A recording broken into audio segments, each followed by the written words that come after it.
अक्सर हम सुनते हैं कि हमारी कानूनी प्रक्रिया बहुत धीमी है ना? मतलब हाँ, बाकी ये वही कल तो बहुत लंबी चलती है। वही तो। लेकिन जब कोई केस हाई प्रोफाइल हो जाता है, तो इस सिस्टम की रफ्तार सच में देखने लायक होती है।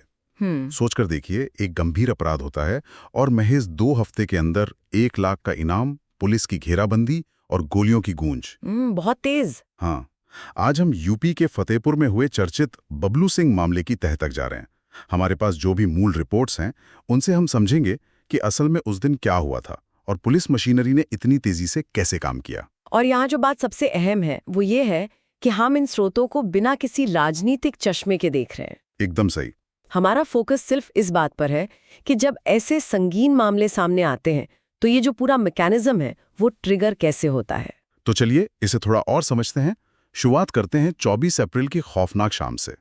एक नवविवाहित जोड़ा, जो कि बस एक आम सफर पर थे। हाँ, वो एक नहर के पास आराम कर रहे थे। हम्म। तभी बबलू सिंह और उसके 2 साथी वहां पहुंचते हैं। जबरन बहस होती है, पति को बुरी तरह पीटा जाता है और फिर पत्नी के साथ बहुत ही खौफनाक तरीके से गैंग रेप किया जाता है। ये एक शांत रास्ते पर अचानक आए एक खतरनाक तूफान जैसा है। बिल्कुल। अब दिलचस्प बात यह है कि बबलू सिंह एक सत्ताधारी पार्टी का युवा नेता था। अच्छा। लोग अक्सर सोचते हैं कि भाई राजनीतिक रसूख है तो कार्रवाई तो धीमी होगी ही। क्या सिस्टम ने इस तूफान के बाद तुरंत कोई ढाल पेश की? क्या यहाँ भी ऐसा ही कुछ हुआ? देखिए, यही तो कैच है। शुरुआत में ऐसा ही लगता है कि रसूख काम आएगा, लेकिन जब मामला मीडिया की नजरों में आता है तो वही रसूख एक प्रेशर कुकर का काम करने लगता है। ओह, मतलब सरकार पर दबाव। बिल्कुल, पुलिस और प्रशासन पर अपनी और सरकार की छवि बचाने का बहुत भारी दबाव आ जाता है। इसी वजह से एफआईआर दर्ज होते ही पुलिस ने तुरंत एक्शन लिया। ओह, 2 आरोपी तो तुरंत पकड़े भी गए थे ना? हाँ, युवराज और ललित तुरंत गिरफ्तार हो गए, लेकिन जो मुख्य आरोपी था बबलू सिंह, वो फरार हो गया। और जब मुख्य आरोपी हाथ से फिसल जाए तो वो दबाव तो कई गुना बढ़ जाता होगा।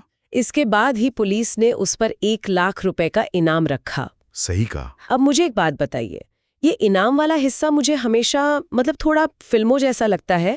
क्या असल जिंदगी में ये सच में काम करता है? नहीं, ये सिर्फ अखबारों की हेडलाइन के लिए नहीं होता। ये एक बहुत ही रणनीतिक कदम है। वो कैसे? देखिए, इनाम घोषित करने का सीधा मतलब है कि पुलिस ने अपने लोकल मुखबिरों के नेटवर्क को एक्टिवेट कर दिया है। अच्छा, मतलब लालच और डर दोनों का कॉम्बिनेशन। बिल्कुल।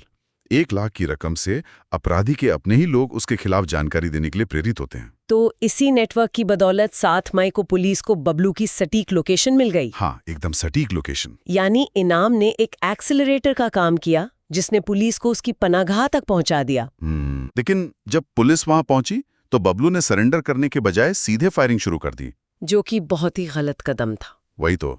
यहाँ मामला सच में बहुत रोचक हो जाता है। जब अपराधी सामने से गोली चलाता है तो सिस्टम को सख्त कदम उठाने ही पड़ते हैं। पुलिस का प्रोटोकॉल क्या कहता है इस पर? पुलिस मैनुअल में इसे फोर्स कॉन्टिन्यूम कहते हैं। Force continuum. हाँ, मतलब जब किसी आरोपी को घेर लिया जाए और वो बचने के लिए जानलेवा बल का प्रयोग करे, जैसे कि फायरिंग, तो पुलिस को भी आत्मरक्षा में उसी स्तर के बल का प्रयोग करने का पूरा अधिकार होता है। अगर हम इसे बड़े परिप्रेक्ष्य में देखें तो ये आत्मरक्षा का प्रोटोकॉल है। तो इसीलिए जवाबी कार्रवाई में पुलिस ने उसके पैर में गोली मारी? बिल्कुल। इसे कम से कम जानलेवा जगह पर किया गया वार माना जाता है ताकि अपराधी जिंदा पकड़ा जा सके और फिर कानूनी प्रक्रिया आगे बढ़े। सही कहा। तो ये पुलिस की त्वरित प्रतिक्रिया थी। यानी ये कोई अचानक हुई घटना नहीं थी, ये एक सेट प्रोटोकॉल था। दबाव, मुखबिर, घेराबंदी और फिर आत्मरक्षा में जवाबी फायरिंग।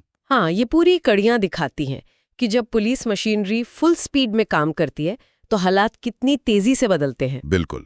खैर, अब इस चर्चा को समेटते हुए मेरे दिमाग में एक बहुत ही अलग सवाल आ रहा है। बताइए। हम अक्सर इन पुलिस कार्रवाइयों की तेजी और एनकाउंटर की खबरों तक ही सीमित रह जाते हैं।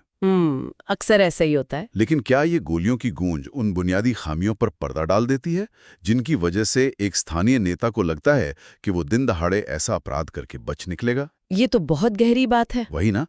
क्या एक त्वरित एक्शन सिस्टम की उन कमियों को सुधारता है या सिर्फ अगले केस तक के लिए एक रीसेट बटन दबा देता है? न्याय और एनकाउंटर के बीच ये संतुलन कहाँ होना चाहिए?